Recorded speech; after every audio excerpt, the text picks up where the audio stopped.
बोला चल सुन, बोला नहीं कोई पुरानी बात है। 87 वर्ष में शत्रु की परीक्षा किया कर रहे, उत्साह, शक्ति, उमंग और निष्प्रमाण पुरुषार्थ जीव ही सफलता को प्राप्त होता है। उत्साह शक्ति है, उमंग है, तो कोई पुरुषार्थ नहीं है, तो उत्साह शक्ति दूरांग भव्य जैसे उत्साह शक्ति है, पुरुषार्थ नहीं करते, उमंग है, पुरुषार्थ नहीं करना चाहते, तो उसकी उत्साह शक्ति ऐसे दूरांग भव्य है। विधवा पुरुष प्रति शक्ति कर माँ के समान। तो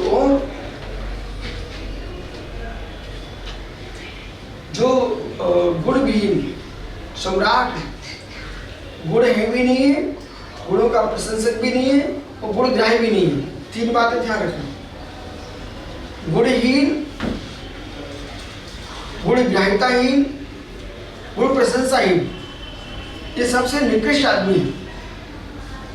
कुछ ऐसे लोग गुण नहीं है पर गुणग्राही है, कुछ ऐसे लोग गुणग्राही भी नहीं है पर गुणों की प्रशंसा करना जानते हैं।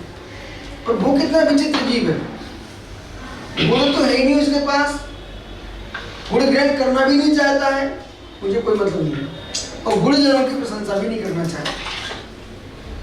ऐसे लोग संसार में सबसे निकृष्ट पुरुष होते हैं, जीव मतलब वेद की लकड़ी के समान, कितने ही पानी गिरे चाहे अमृत है, लेकिन इसको फूल फल कभी नहीं आता।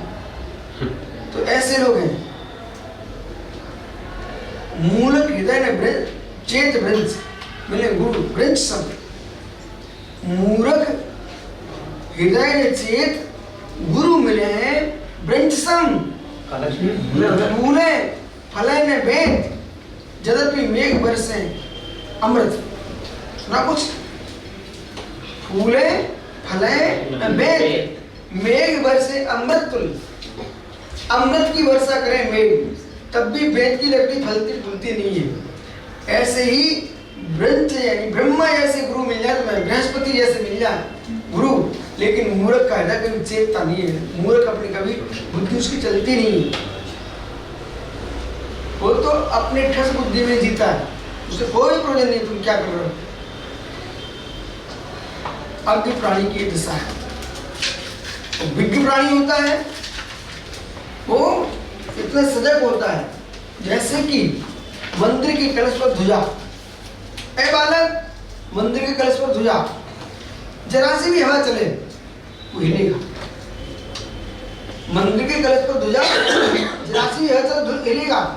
तो संवेदनशील लोग, प्रज्ञावान पुण्यात्मा जो जीव होते हैं, उन जीवों का जरा सी हवा हिले तो ध्वजा मंदिर के कलश पर हिलती है, शिखर पर। ऐसे ही जरा सा उनको समय मिल जाए, उनका चित्त ज्ञान ध्यान की ओर दौड़ता है, किंचित प्रमाद नहीं, आलस नहीं, 24 घंटे ज्ञान की पिपासा रहती है। कुछ लोग मंदिर के शिखर जैसे होते हैं, कितनी हवा चले लेकिन वो तो स्त्री है, तो इन्हें कितनी समझाओ, सब बातें आपकी अच्छी लगती, सब बढ़िया लगता है, लेकिन अपनी बात ये शिखर बन गए, ध्वजा नहीं बन पाए। ध्वजा मौसम के अनुसार लहराती रहती है और कलश शिखर खड़ा है, ठूंठ जा। ठीक है, तो आपके लिए संयम के पाले में शिखर जैसा होना चाहिए, अचल, लेकिन विद्या प्राप्ति के लिए और सभी समन्वय के लिए जिस तरफ की हवा है उस तरफ ढल जाना चाहिए, तो तुम्हारा सफलता मिलेगी। सूर्यमुखी फूल के समान सफल पुरुष वे होते हैं, पुनीत सागरी जीवन में ध्यान रखना। सफल पुरुष वे होते हैं अपने चारित्र में तो शिखर जैसे रहते हैं, लेकिन समन्वय में ध्वजा जैसे रहते हैं। सूर्यमुखी फूल जिस ओर सूरज उस ओर उसका चेहरा खिला रहता है। ऐसे ही हवा कहाँ की चल रही है, सूर्य किस ओर जा रहा है, उस ओर अपना जीवन जीना, ये बुद्धिमानों का जीवन है, नीतिज्ञों का जीवन है। पर शिखर का ध्यान रखना, इसलिए मैं 2 दृष्टांत दिए एक ही जगह। कौन उपद्रव मचा रहा है? तो शिखर और ध्वजा, एक जगह पर 2 दृष्टांत और एक ही साथ। अब कोई कहे ऐसा हो सकता है कि एक जीवन देख लो ना, सामने आप सामने देख लो, शिखर अचल है, उस पर ध्वजा लहरा रही है। बस चारित्र अचल हो और शादवाद की ध्वजा लहराती रहना चाहिए। यही तो ध्वजा की हवा के अनुसार ध्वजा का चलना, यही तो शादवाद है। हवा के अनुसार ध्वजा का हिलना, यही का नाम तो शादवाद है। अपेक्षा, सापेक्ष जीवन, कितने गहरे विषय हैं, लोग समझ नहीं पा रहे। सापेक्ष जीवन, महात्मा संजय सागर, सापेक्ष जीवन।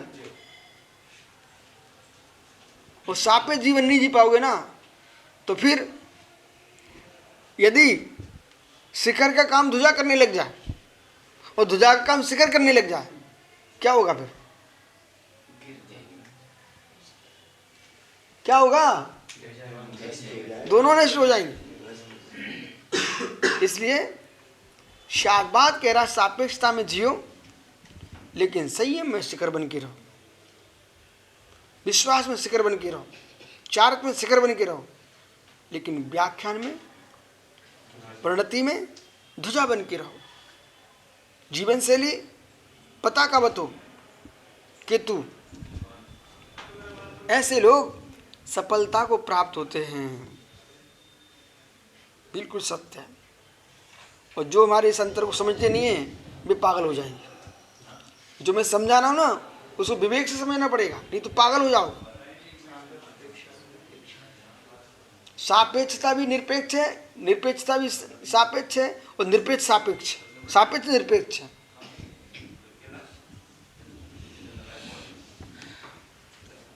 इसलिए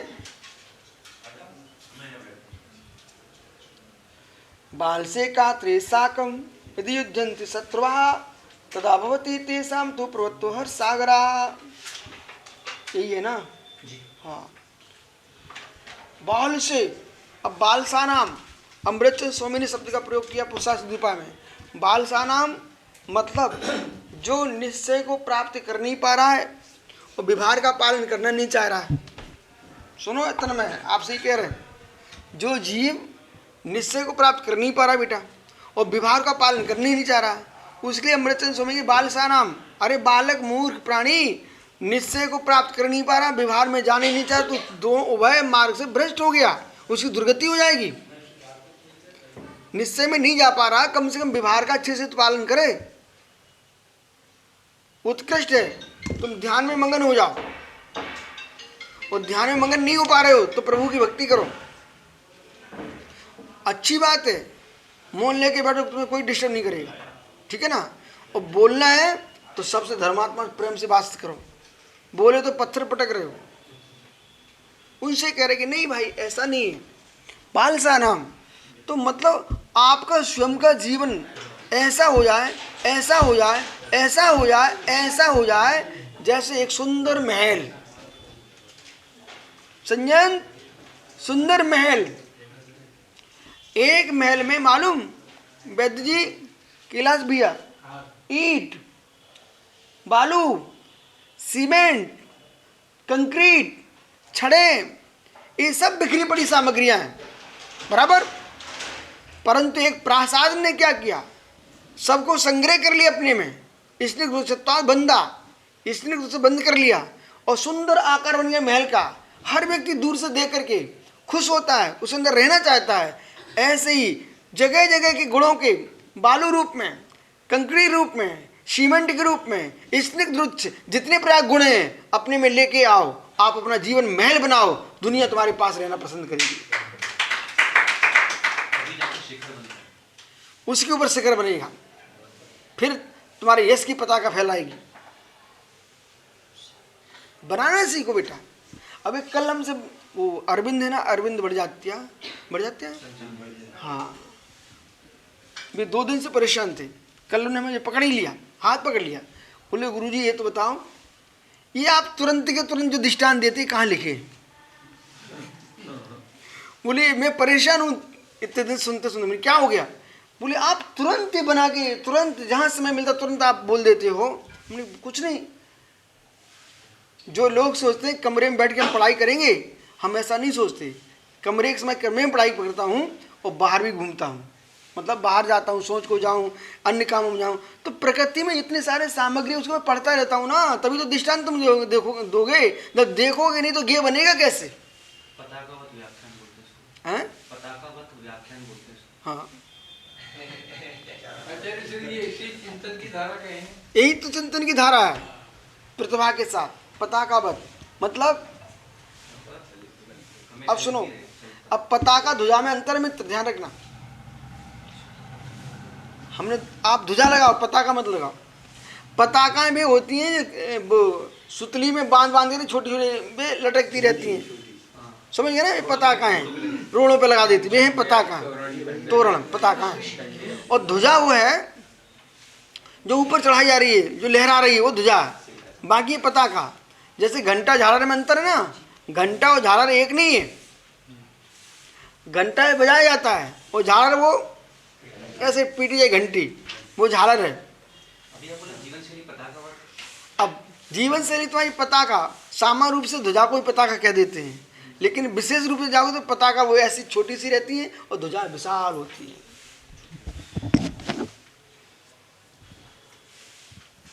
तो बालिशानाम, वो मूर्ख प्राणी है।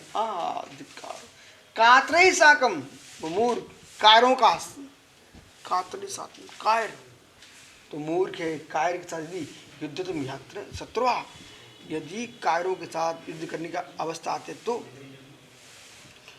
कोई सम्राट है, गुस्सा तो आ गई।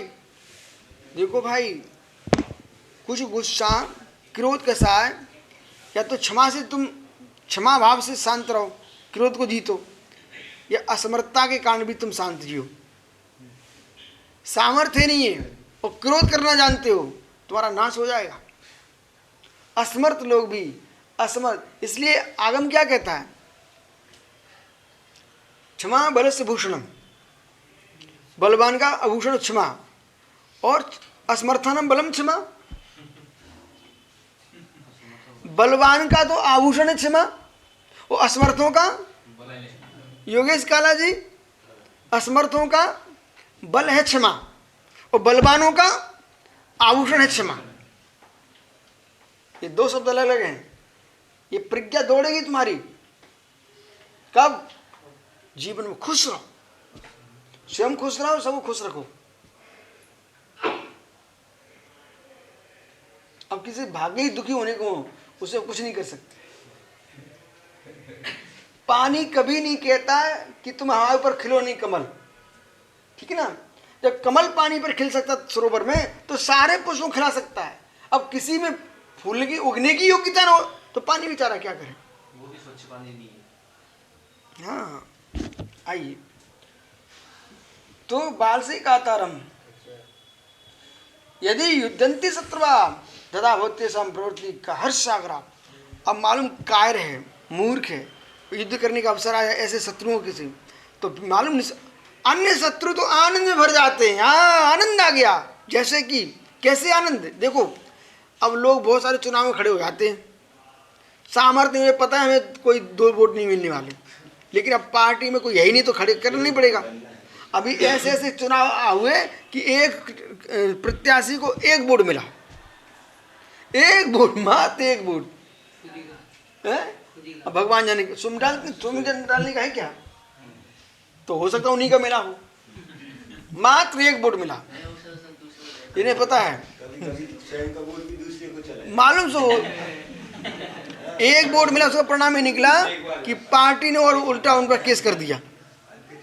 आइए, अब कोई 4 वोट मिले, कोई 5 मिल रहे हैं। अब प्रश्न ये रहा, जब देखा कि सामने मेरे कौन खड़ा हुआ है, कितनी समर्थ, कितना पहले बाहुबल देखा जाता था, आज देखा जाता है लोकप्रियता। लोकप्रियता एक बल है वैद्य जी, लोकप्रियता एक बल है। अब वो लोकप्रियता थी नहीं उसकी, पर खड़ा हो गया, कहीं आगे पीछे कुछ नहीं। तो जो उसके विपरीत खड़ा था वो तो पहले ही मिठाइयाँ बांट चुका, बोले मेरी तो विजय निश्चित है, बोले इसके यहाँ कुछ है ही नहीं है। ऐसी दुर्बुद्धियों के सामने बुद्धिमान अपना देख लेता है कि साथ साथ भी करने, भाई सामने कौन है, बुद्धि नहीं है, चलो चलते हैं। इसी प्रकार से तुम मुनिराज हो, यशवान हो, कीर्तिवान हो, सामने कौन सा पक्ष है, ये सारे सारे बिंदु लगते ही सब जगह। इसलिए नीति पढ़ना चाहिए। तो कायरों के सामने शत्रु आनंद के सागर में डुबकियां लगाता है। आज से